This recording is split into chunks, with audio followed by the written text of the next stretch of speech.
I was still hooked up to the IV when I called my daughter and whispered, "Vivian, I can't even get myself to the bathroom alone." She went quiet for a moment, then I heard her exhale slowly, the way she always did before saying something she'd already decided. "Mom, Marcus and I have the Hendersons' dinner this Friday. Can't the hospital arrange someone?" The call ended before I could answer. I lay there in that narrow bed, staring at the water stain on the ceiling tile, listening to the monitors beep beside me. 67 years old, alone in a hospital room in Richmond, Virginia, 3 days after a mild stroke that had left my left hand trembling and my words coming out sideways when I was tired. And my only daughter was worried about a dinner party. A few minutes later, a woman knocked softly on my doorframe and stepped inside, carrying a fresh pitcher of water. She looked maybe mid-40s, dark hair pulled back, wearing the quiet efficiency of someone who'd done this work long enough that kindness had become second nature rather than performance. She set the pitcher down, checked the line at my wrist, and then noticed my face. "You need anything else right now?" I shook my head. Then, because I was tired and raw and had nobody to be proud in front of, I said, "My daughter can't come." The woman didn't flinch, didn't offer the hollow comfort most people reach for. She just nodded once, like she'd heard this before, and understood it wasn't a simple thing. "I'm Adela," she said. "I'll be checking on you through the night." I didn't know it then, lying in that bed with my left hand still unreliable and my heart hurting in ways that had nothing to do with the stroke. But Adela Cruz was about to become the most important person in my life, and my daughter Vivian was about to lose everything she assumed was already hers. People ask me when things started going wrong with Vivian. The honest answer is that I'm not sure they ever went fully right. Not after she married my son-in-law Marcus Webb 8 years ago. Before Marcus, Vivian called me every Sunday. We drove to the farmer's market together in the summers. She used to bring me soup when I had a cold, not because I asked, but because she noticed. After Marcus, the calls became monthly, then occasional. The farmer's market became a memory I pulled out when I was feeling lonely at night. My husband Gerald had died 4 years before the stroke. Pancreatic cancer, quick and brutal, 7 weeks from diagnosis to the end. Gerald was a quiet man who said more in a glance than most people managed in a paragraph. He built his accounting practice from a one-room office on Broad Street and left me more financially secure than I ever told Vivian. That was deliberate. Gerald used to say, "Let people show you who they are before you show them what you have." I should have listened better. After Gerald died, Vivian and Marcus came around more. They helped me sort through his office. They took me to dinner. Marcus started asking questions I thought were concern but later recognized as inventory. How was the investment property on Grove Street doing?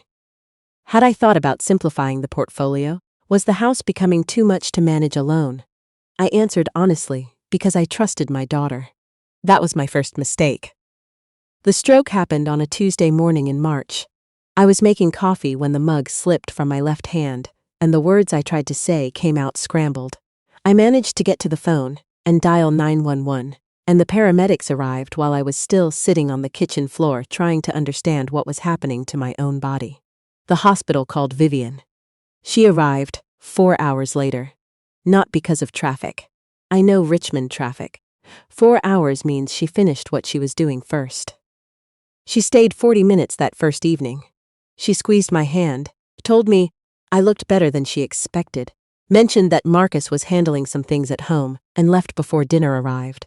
I watched the door close behind her and felt something I hadn't felt since Gerald's funeral, completely alone in a room full of people.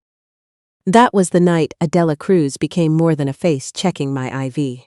She came in around 9 to update my chart and found me pushing the hospital food around the tray without eating. She didn't say anything at first, just pulled the chair closer to the bed and sat down for a moment. Like she had nowhere else to be, which I knew wasn't true. Hospitals are never quiet at 9 o'clock. "How long has your hand been doing that?" she asked, nodding toward my left fingers, which trembled slightly against the tray. "Since Tuesday morning." "It'll settle," she said. "Usually does with a mild event if you take the recovery seriously." Defines seriously, she almost smiled. Meaning don't go home and try to prove it never happened. I looked at her. "My daughter thinks I should consider assisted living." Adela was quiet for a moment. What do you think? I think I had a stroke 3 days ago, and she's already planning the next chapter of my life without asking me which chapters I wanted. She didn't try to smooth that over. She just nodded slowly, like she understood that sometimes the truest things come out when people are exhausted and scared. Over the next 4 days in that hospital, Adela was the constant. She explained things the doctor said too quickly. She sat with me during the speech therapy exercises when I was frustrated enough to cry. She brought me real coffee from the nurse's break room on the 3rd morning, and whispered that the hospital stuff was, medically speaking, an insult. Vivian came back once more on the 4th day with Marcus. He stood near the window while Vivian talked about the discharge plan, using words like realistic and long-term, in ways that made me feel like a problem being managed, rather than a mother recovering from something frightening. There are some beautiful communities in the West End, Marcus said, still looking out the window. We toured one last spring, before the stroke. They had already been looking. I said nothing. I watched my son-in-law survey my hospital room the way he surveyed real estate, measuring what things were worth, calculating what came next. And I filed that moment somewhere quiet and cold inside me, where I kept the things I needed to remember. The day I was discharged, Vivian sent a car service, not herself. A car service, with a driver who helped me to the door and left me standing on my own front porch while I fumbled for my keys with a hand that still wasn't entirely reliable. The house felt enormous without Gerald. It always did. But that afternoon it felt hostile, like every corner was reminding me that I was alone, in a way that couldn't be fixed by furniture arrangement. I got inside. I made it to the couch. Then I sat there for a while doing nothing at all. My phone buzzed around 6 o'clock. I expected Vivian. It was a number I didn't recognize. Mrs. Callahan. A pause. This is Adela Cruz, from the hospital. I hope it's all right that I'm calling. You left before I could give you the outpatient therapy referral, and I wanted to make sure you had it. I stared at the phone. How did you get this number? You listed it on your intake forms. I know it's irregular. If you'd prefer I not call again, I completely understand. I sat with that for a moment, then I said, Adela, I haven't eaten since this morning. There was a brief silence. I'll be off shift at 8, she said quietly. I can stop by if that's all right with you. She arrived at 8:15 with takeout containers from a Vietnamese place on Carey Street that I had passed 100 times and never tried. We sat at the kitchen table together, and she talked me through the therapy referral paperwork between spoonfuls of pho, and I told her about Gerald, and she told me about her mother, who had died 2 years earlier of heart failure in a facility outside of Richmond, where Adela drove after every shift to sit beside her bed. Did your brothers help? I asked. She looked at the table. They had reasons. I understood what that meant. She left at 10, and standing at the door watching her headlights pull out of the driveway, I realized something. That was the most cared for I had felt since Gerald died. And she was a woman I had known for 5 days. Vivian called the next morning to check in, and the morning after that she didn't call at all. By the end of the first week home, her calls had become texts. Short ones. Feeling okay? Followed by her moving on before I answered. Marcus called once, on a Thursday afternoon, and my stomach tightened when I saw his name on the screen. He asked how I was feeling with the careful brightness people use when they mean something else entirely. Then he mentioned, almost casually, that he and Vivian had been talking to a financial advisor about estate planning. Just thinking ahead, he said. For your sake. I let the silence sit between us. Gerald set everything up very carefully, I said finally. I think we're fine. A small pause. Of course. Just something to keep in mind. After we hung up, I sat at the kitchen table for a long time. Gerald's words came back to me clearly. Let people show you who they are before you show them what you have. He had known something I hadn't wanted to see. Adela came by twice that first week, once with groceries and once just to sit with me while I did the hand exercises the therapist had assigned. She didn't make a project of it. She just showed up, quietly, in the way that people do when they've decided someone matters to them.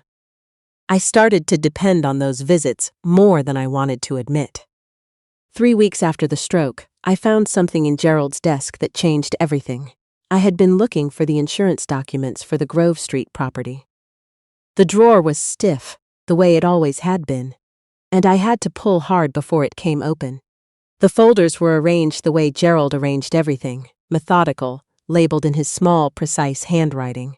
But near the back, behind the insurance binder, was a folder I didn't recognize. Inside were printed emails. Gerald's email address in the header, but the dates were from 8 months before he died, and the other address was Marcus's. I sat down on the floor of the study and read them. Marcus had been approaching Gerald about the Grove Street property, long before any of us ever discussed it as a family. Polite emails at first, then more specific ones, mentioning market values, suggesting a quiet family transfer rather than a public sale, referencing timelines that assumed Gerald's illness would shorten the process. In one email he wrote, "Vivian and I feel it would be cleaner to handle this now, while you're able to be involved in the decision." While you're able. Gerald had been 61 years old and 3 weeks post-diagnosis. My husband had never mentioned these emails to me. I understood why. He was protecting me from the answer to a question I wasn't ready to ask about our daughter. Gerald had written back twice. Both responses were short. Both said no. I closed the folder carefully. My left hand had stopped trembling by then, for the most part. But sitting on that floor, it started again. I called Adela. She arrived 20 minutes later in her off-shift clothes and found me still sitting on the study floor. She read the emails without comment, then set the folder on the desk and sat down on the floor beside me. "Your daughter knew about this?" she asked. "The emails are to her husband." "That's not what I asked." I looked at her. "I don't know," I said. "And I'm not sure which answer is worse." She stayed until midnight. She didn't tell me what to do. She just with me while I figured out what I already knew. 2 days later, Vivian came by unannounced. Sy brought flowers, yellow ones, and a casserole dish that she set on the stove with the efficient energy of someone performing care, rather than feeling it. She talked about the weather, about a renovation Marcus was planning, about a friend's vacation. I watched her move around my kitchen and thought about how little she looked at me while she talked.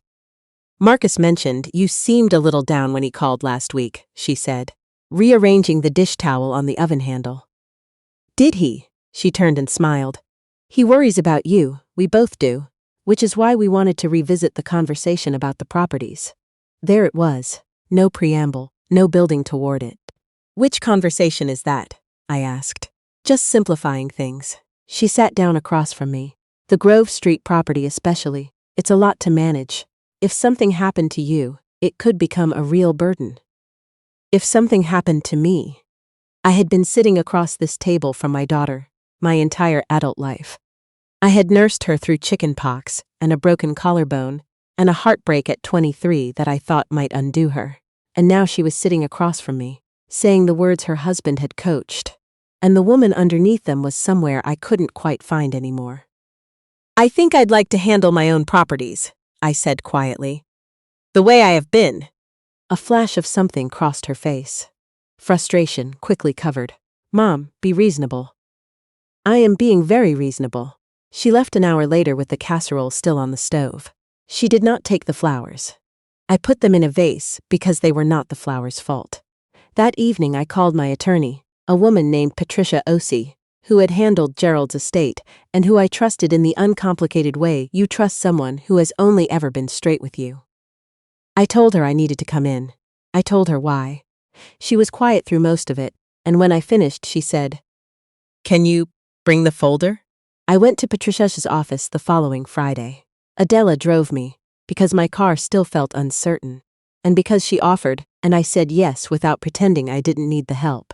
Patricia Ossie's office was on the 3rd floor of a brick building on West Main, the kind of office that smelled like paper and old wood and seriousness. She was a precise woman in her early 60s, with reading glasses she wore like punctuation, sliding them on when she meant business and off when she wanted you to feel heard. She read the emails twice, then she set them down and looked at me over her glasses. "Do you know your current estate value, Dorothy?" Something about the way she asked told me the number was larger than I'd been keeping track of. Gerald had managed everything, carefully and quietly, and I had let him because I trusted him, and because the finances were something he loved in the way some people love a garden, tending it patiently, watching things grow. Patricia opened a folder and walked me through it. The Grove Street property, 2 other rental units Gerald had acquired, and never mentioned specifically. Investment accounts that had continued growing in the 4 years since his death. A trust structure Gerald had set up the year before his diagnosis, which Patricia had helped him draft, and which, she noted with a careful look, kept the assets out of any simple inheritance claim. The number she showed me made my hands go still. "Does Vivian know any of this?" Adela asked from the chair beside me. "She knows her mother is comfortable," Patricia said. "I don't believe she knows the scope." I stared at the documents. Gerald had spent the last year of his life quietly building a wall around everything we had worked for, and he had never told me because telling me would have meant explaining why he felt it was necessary. He had protected me from the answer the same way he always did, by handling the problem himself and leaving me the peace. But the problem had followed me home from the hospital. Patricia set a second folder on the desk. "There are some decisions you'll want to make soon," she said, "given what you've shared." I already knew what she meant. I had been sitting with it since the night on the study floor.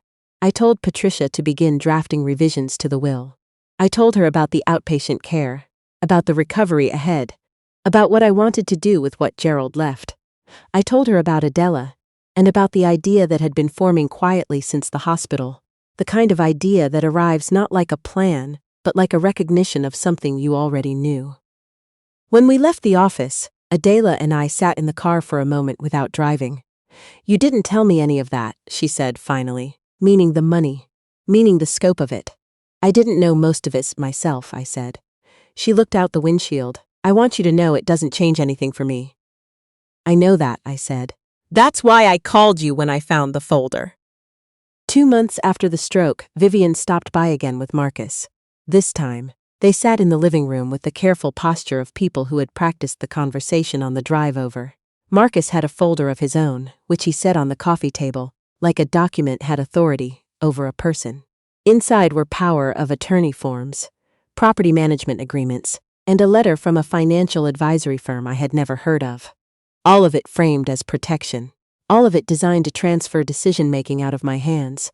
"We think, given what happened in March," Marcus said, "it only makes sense to have some structure in place." I looked at the forms. Then I looked at my daughter. "Vivian," I said, "did you read the emails?" She blinked. "What emails?" "The ones Marcus sent your father while your father was dying." The room went very quiet. Marcus set his coffee cup down with a careful click. "I'm not sure what you think you found, but I found 8 months of correspondence," I said, "in Gerald's desk. Where he kept it. I think he kept it because he wanted me to find it eventually." Vivian looked at her husband. That look told me everything. She knew. Not everything, maybe. Not the tone of those emails, the clinical calculation underneath the polite language. But she knew Marcus had approached Gerald. She had let herself believe it was reasonable. People have an enormous capacity to believe what makes their lives simpler. "Mom." Her voice was different now, smaller. "We were trying to." "You were planning," I said. "You had been planning for a long time, and you let me recover from a stroke, believing my daughter was just busy." Marcus made a sound that was supposed to be a laugh. "You're being dramatic." I looked at him directly for the first time in the conversation. "I spoke to Patricia Osi on Friday. Everything is already in process." His face changed. He knew Patricia's name. He had heard it in Gerald's estate proceedings. "What does that mean?" he said. It wasn't a question. "It means I've made my decisions," I said, "and they're legally protected." Vivian's eyes filled. I wanted to feel only anger. Grief is more complicated than that, especially grief for someone who is still in the room. "Is this because of that nurse?" Marcus asked. The contempt in his voice was like a door opening on what he actually thought of people who worked hard for modest wages. "Her name is Adela Cruz," I said. "She came to my house when I couldn't open the takeout containers. She drove me to my attorney. She read the same emails you're angry that I found, and she never once asked me what any of it was worth." Marcus closed the folder. "You barely know her." "I knew you for 8 years, I said. "And you sent those emails." They left 20 minutes later. Vivian paused at the door and looked back at me with an expression I hadn't seen on her face since she was a child. Something open and lost underneath the adult surface. "I didn't mean for it to go this far." she said quietly. I know, I said. Because I did. I believe Vivian started from something that felt like practicality and moved towards something darker by degrees, the way people do when they're married to someone who makes greed sound like planning. I forgave her for that. I did not hand her the keys. A year and a half later, I stood on the back lawn of a building on Hanover Avenue in Richmond, on a bright October morning, with a pair of scissors in my hand, and a sign above the door that read Callahan House, Recovery and Support for Older Adults. The G in Gerald's name was in the foundation's formal paperwork, but not the sign. He would have preferred it that way. The building had once been a small assisted living facility that closed during the pandemic. Patricia had found it. Adela had helped me evaluate it, and 6 months of renovation had turned it into something I was genuinely proud of. A place where people recovering from strokes and falls and surgeries could go when they had nowhere else, or when the people who were supposed to show up didn't. Adela was the director of care coordination. She had left the hospital with some reluctance and a great deal of persuading on my part. I don't want you to think you owe me something, she said, the third time I asked. I want you to take a job that uses everything you're already doing for people who need it, I said. What you do for me is separate. That's between us. She thought about it for a long time. Then she said yes. Patricia had restructured the will entirely. The majority of the estate went into the foundation. Educational grants went to nursing students at VCU. A trust was set up for Adela, separate from her salary, something that would take care of her the way she had taken care of everyone else. A modest amount went to Vivian, with conditions Patricia suggested and I agreed to. Not punishment. Structure. The kind Gerald would have approved of. I had included a letter for Vivian in the estate documents. I spent 3 evenings writing it. I didn't write it angry. By then, the anger had settled into something quieter and sadder. The way things do when you've had time to understand how someone you loved arrived at the place where they hurt you.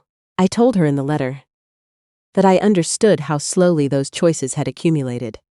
I told her that her father had seen it coming, and had grieved it quietly, and had done what he always did, which was protect the people he loved without making them feel the weight of it. I told her I forgave her for the same reason, because carrying the bitterness would have cost me more than she was worth losing myself over. But I also told her that forgiveness and trust are not the same thing. I had learned that late. I intended to apply it. The morning Callahan House opened, Adela found me standing near the front window, watching the first 2 residents arrive. One was a woman named Frances, 72, who had broken her hip in February, and whose son had moved her into a hotel for 6 weeks because his apartment had stairs and his schedule was full. She arrived with a single duffel bag and looked at the building the way people look at things they don't yet believe are real. Is it enough? Adela asked softly, standing beside me.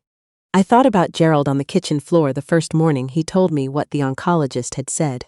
I thought about the hospital room in March with the monitors beeping and Vivian already calculating the drive home. I thought about Adela sitting on the floor of the study beside me at 10 o'clock at night, reading emails she didn't have to read, staying longer than anyone asked her to. It's a start, I said. Frances came through the front door with her duffel bag over one shoulder, and one of the staff met her with a real smile, and she stood there for a moment in the entrance hall, looking like someone who had just remembered she was allowed to take up space. That's the thing nobody tells you about getting older. The deepest wounds don't always come from illness or loss. Sometimes they come from the moment you realize that the person you would have given everything to had been counting it long before you knew. But this story isn't only about that. It's about what grows in the space left behind when you finally stop protecting people from the consequences of who they chose to become. I am 68 years old.